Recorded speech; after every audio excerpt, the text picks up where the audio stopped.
then Sound Transit also provided a picture what that might look like. And so you have 150-foot high guideway going through Youngstown, and what you see here in green, that used to be housing, and some of the park, all that would have to be cleared to build this bridge.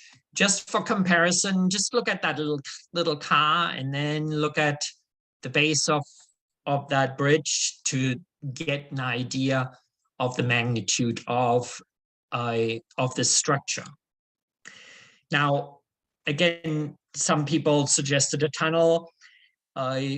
If a tunnel would be built under, it could actually lower that bridge. But if you do tunnel, then not only gets it more expensive to build it now, but if we ever want to extend the line beyond the junction, it would become very expensive to do so in a tunnel. Here's the kind of station Sound Transit builds. This particular one is the recently opened Northgate station. So for West Seattle, Sound Transit envisions having a station like this along Fauntleroy, or replacing Jefferson Square, or at Avalon or Youngstown. But the one along in Delridge or Youngstown would be about twice as high. So you could see on this diagram, those tiny people, it will take 3 sets of long escalators getting up to the station if they are working. And it would tower all of West Seattle's current buildings at about 11 stories high. So again, link stations are great along freeways or arterials or for suburban transit centers, but in West Seattle, the guide rails and large stations will cause major disruption and displacement to West Seattle at a time it is already severely impacted by the bridge closure. Here's a map of what Sound Transit proposes as the light rail alignment. So it shows the line from the junction to Avalon and all the way to Sodo, and then 5 years later, this would hook up to the new downtown tunnel Sound Transit is planning to build. So what we propose is to serve the same 3 stations as promised to voters, but serve the junction business district directly. And then by 2026, Skylink could connect to the existing light rail line at Sodo, and the streetcar and many other options at the International District, so that we can start getting more polluting cars off our roads. With the light rail, you would have to wait until 2032 to get to Sodo, only to have to wait for another train from Rainier Valley to arrive to take you downtown. So you may lose 20 minutes just waiting for trains. Would that convince people to leave their car behind? A direct light rail connection won't happen until a second downtown tunnel is ready by 2037 at the earliest. Ropeways have transported people for almost 100 years, mostly for skiing and sightseeing, but increasingly for urban use, which this map shows. The colors depict various technologies. Besides recreational use, North American cities are now adopting gondolas for reliable, high-capacity urban transit. Portland and New York already use them. Washington, D.C., LA, and other cities are considering them. Pittsburgh and San Diego have added them to their long-range plan. And Vancouver, BC found gondolas more efficient and more economical to serve Fraser University than buses and rail. Kirkland has been studying a line to connect the new Stride bus station on 405 and 85th Street with downtown Kirkland. In fact, the German government last year announced that they are studying gondolas as a standard transit technology option.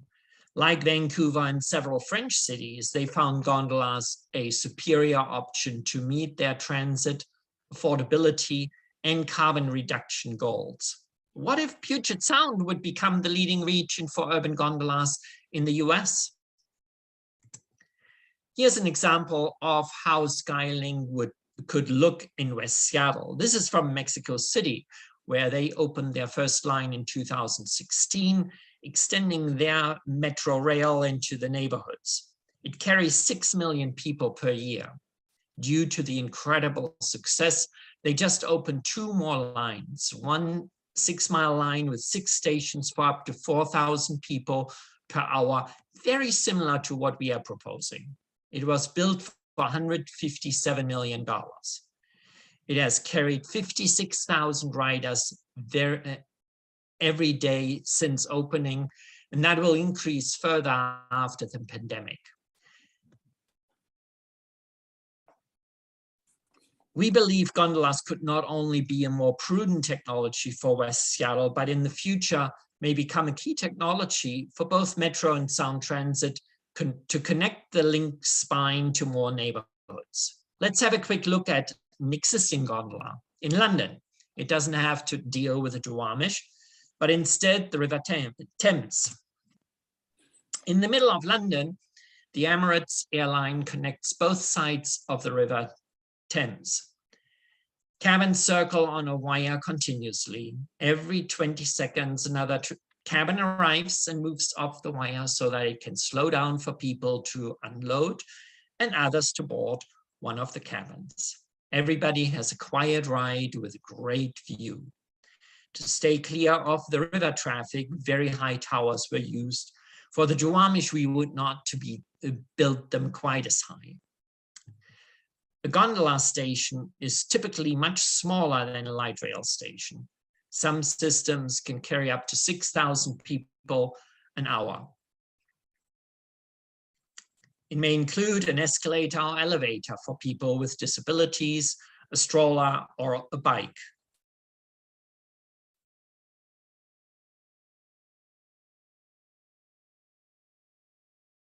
Call buttons and a security camera may be included with the cabins so that operating personnel can monitor safety.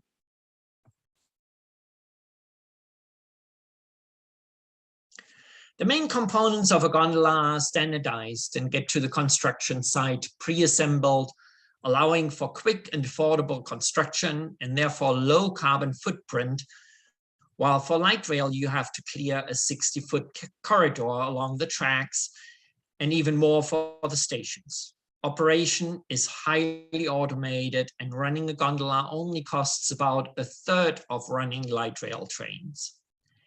As the cabins are lightweight and powered by a central electric motor using clean energy, a gondola does not generate any emissions and efficiency is higher than even electric buses or light rail.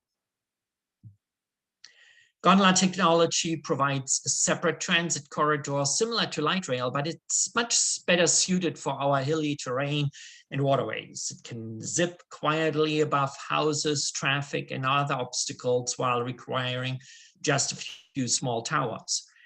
This means less displacement and property acquisition, and it speeds up permitting. Going over Pigeon Point Ridge also minimizes interference with the port and the steel plant and stays out of the way of the West Seattle Bridge repair activities and ultimately replacement. A light rail station wipes out multiple blocks, while a gondola station can even be placed above an existing intersection and therefore also allow for a lot more transit-oriented housing development. Here's a rendering what a gondola station may look like.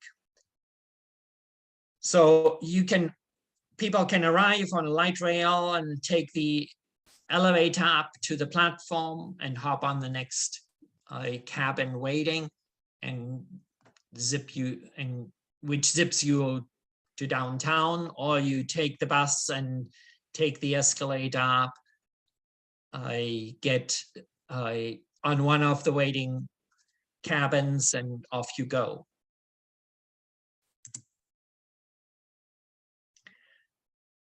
So the gondola would help provide carbon-free transit a decade earlier. Its carbon footprint is much smaller than building a bridge, elevated guideway, larger stations, and possibly a tunnel. Maintaining a fleet of light rail train cars, a network of tracks, and a separate operations and maintenance facility is complex and costly. Gondola maintenance is much simpler and less expensive. Motors and cabins can be serviced at one of the stations. Light rail's passenger fares will only cover about 30% of the operational maintenance cost, while we believe that gondola systems usually operate at a profit, or at least break even. And that concludes my presentation. If Sound Transit builds a gondola to West Seattle and use the savings to build light rail to South Park and White Center, it can address West Seattle's transportation needs, include a more diverse ridership, meet climate goals much more quickly, and provide more transit-oriented housing much sooner. Therefore, we ask Sound Transit to commission gondola experts to study such gondola line, which would cost about $200,000, so that it can be compared with light rail options. Thank you so much for your time, and can I answer any questions? Thank you, Martin and Martin. We do have some questions. I will just go ahead and put them out there, and either of you, both or one of you, could answer. The first question is in regards to connecting the West Seattle Gondola to future destinations. Would that be part of the plan, and how would you connect the West Seattle Gondola to places like White Center and Burien? Good question. There are two ways we can do it. First, we have buses. So the ST3 package that voters approved in 2016 included buses, bus rapid transit, housing, parking, bikeways, walkways, rail, and the option for other modes, which because of the $12 billion debt that Sound Transit landed in and the project challenges that showed up, triggered Section 2, which obligates the board to rethink elements in the system that include changing timeframes, changing projects, and even changing modes. So to answer the question specifically, we've got bus rapid transit now that is being set up, Rapid Ride H, that will connect White Center with the junction. We've got Rapid Ride C that connects Westwood with the junction. We can run gondola for much less, we can extend gondola for much less money down to High Point, up to Admiral, down to Morgan Junction, over to the South Seattle College. And if one of our, we go along with Seattle Subway and the ST4 proposal, if they run light rail down through Georgetown and cross into West Seattle at South Park, then we can take a look at the black line there. We can use a gondola to connect South Park, Greenbridge, White Center, and even Westwood Village and perhaps even all the way over to the ferry dock with a gondola. So basically, we're, for much less money than Sound Transit was planning to spend into West Seattle, they could extend the line south and we could build 2 gondolas and still have the buses to connect West Seattle. So we will have multiple transit options already in place under ST3 and Metro's current planning.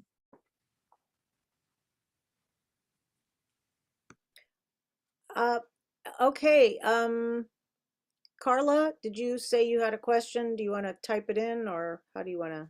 Yeah, I'll just go ahead and ask. So I'm aware, as I saw on your website, that I know Bruce Harrell, Mayor Harrell, has essentially agreed that we should look into this as an option, but it seems like what they're saying, and some of the other elected officials are saying, is that this would be something in addition to light rail, which kind of tells me that, you know, we're far enough along the light rail path that they might be reluctant to back up and do something different. Is that the way you read it, or do you have other thoughts on how they're weighing in? Now, Dow Constantine specifically, I talked during the chamber debate about the main reason we need light rail is so that we can extend it to White Center and ultimately Renton. Now, Sound Transit has the plan to look into that and to plan for that. But if we already spent over $3 billion on just the existing 3 stations, it's not, I mean, and in particular, if we would build a tunnel to make it up the hill without too much destruction, then it will make it fair. It will take a long time for an extension to ever reach White Center. And we believe that there are a lot of people in the southern part of the peninsula which really depend on that transit. And so by being more prudent, by using the gondola, we believe that we have, we rather do the gondola to those 3 stations right away, and then use the rest of the money to extend light rail to South Park, and then we can connect White Center much sooner than if we already spend our money just to get to the junction. And I'll tag on that. The first part of my introduction was we want grade separated rapid transit for West Seattle. That's a given. We don't want to throw more than 600 people out of their homes, close dozens of businesses, cut down a forest, and create 5 years of pollution and traffic congestion just to get 3 stations of that rapid transit near the junction. It's not even going to go to the junction, what's planned. The thing that Bruce Harrell and Dow are not saying is that if we have to destroy that much of West Seattle just to get 3 stations, then imagine trying to bulldoze a 60-foot pathway from there all the way south to White Center. How many thousands of people will be displaced from their homes? How many dozens of businesses will be closed? How much green space will be sacrificed? I don't think there's the political will to do that. Somebody can disagree with me if they wish, but I don't see 5 miles of bulldozed West Seattle as something any candidate would want to run on. So I think they're saying light rail because light rail has momentum. But since Sound Transit has already approved gondolas, and since they're $2 billion less just for the segment into West Seattle. And since they won't be throwing hundreds of constituents out of their homes, these are voters who are not going to be very happy. I think that they are hedging their bets rather than saying the momentum is up and we're going to continue building all the way to White Center. It's not practical, it's not affordable, and it can't be done anytime in the foreseeable future. Martins, I have another question for you if you're up for it. Given the region's high winds and unpredictable weather conditions, how does the gondola withstand these sorts of weather situations? I mean, we don't have that much difficult weather. I mean, we have some snow days. We had about a week of snow, and we had to survive with buses on snow routes, with light rail and with gondola. You don't have to worry about that. If you have 50-mile winds, that might happen for an hour or two in a year.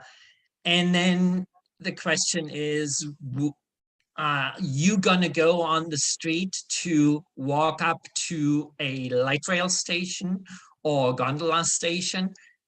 I don't think at 50 miles an hour, very many people will venture out of their homes in the first place. And so if the gondola has to slow down or even stop for a little bit until the conditions improve, I don't think that will nearly be as disruptive as the current situation with snow routes, for example.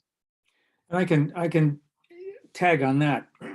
When this question about wind was first asked, we consulted with Cliff Mass and with the National Oceanic and Atmospheric Administration. And what we found was that since 1950, in the 70 years since 1950, the gondolas are rated for 65-mile-an-hour winds. So at 65 miles an hour, they slow things down. Just like if you're taking the ferry system and we have heavy seas and high winds, they stop running the ferries. Similarly, on the Hood Canal Bridge, they stop traffic because it's dangerous out there.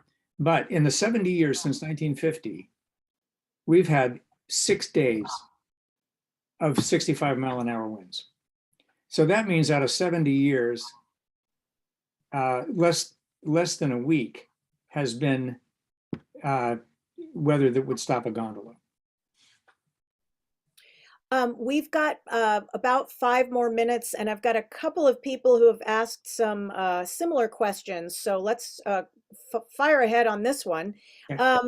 If gondolas are more affordable, less disruptive, less polluting, and the fact that they are not a new technology, why hasn't Sound Transit built them already? Why are they not in widespread use compared to light rail nationwide?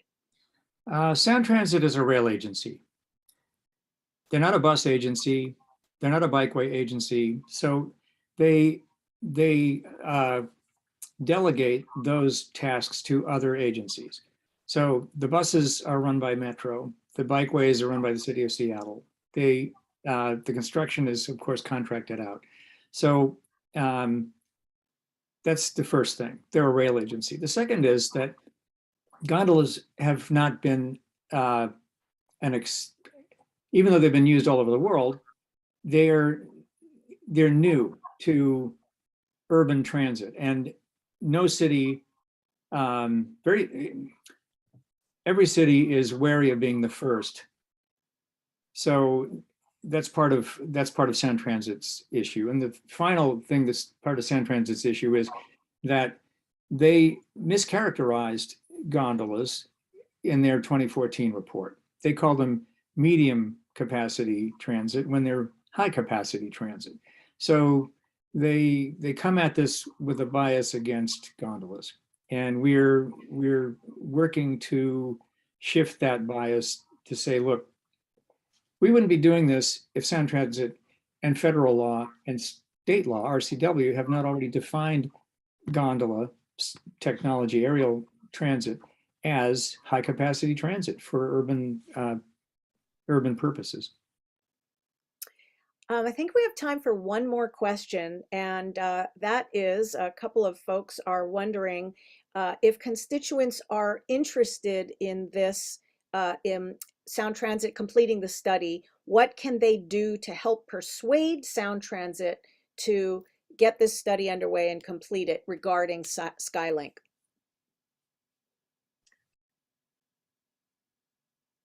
First sign up on our petition on our website. That's the most important one. We have way over 800 signatures already, and we are asking as many people, tell your neighbors if this is something you want to support, sign up on westseattleskylink.org. There is a button to ask Sound Transit to do the petition. And of course, contact your representative, Dow Constantine and the mayor, to get this done. Yeah, and you can also call Joe McDermott.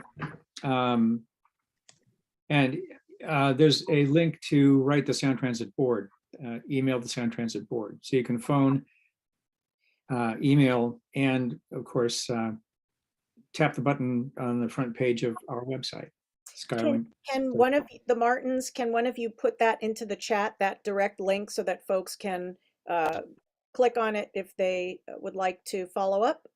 Sure.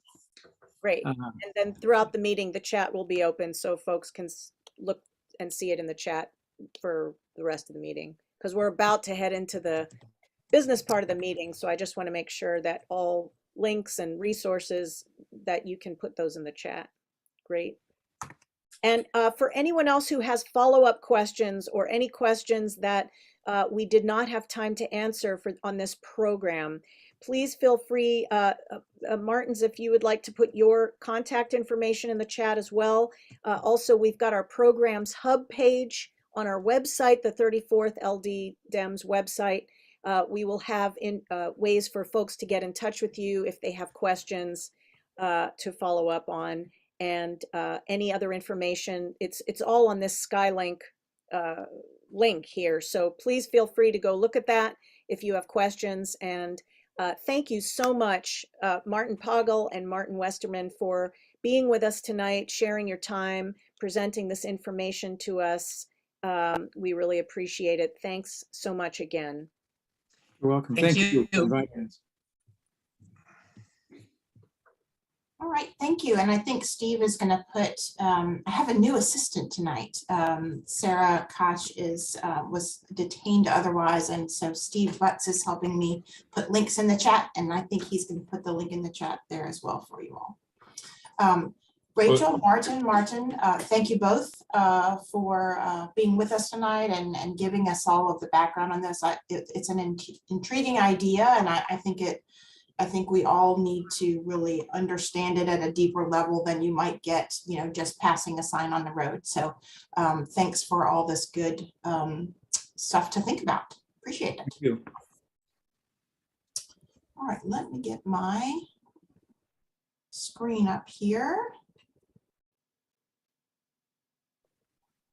Oh, let me turn this off here as well.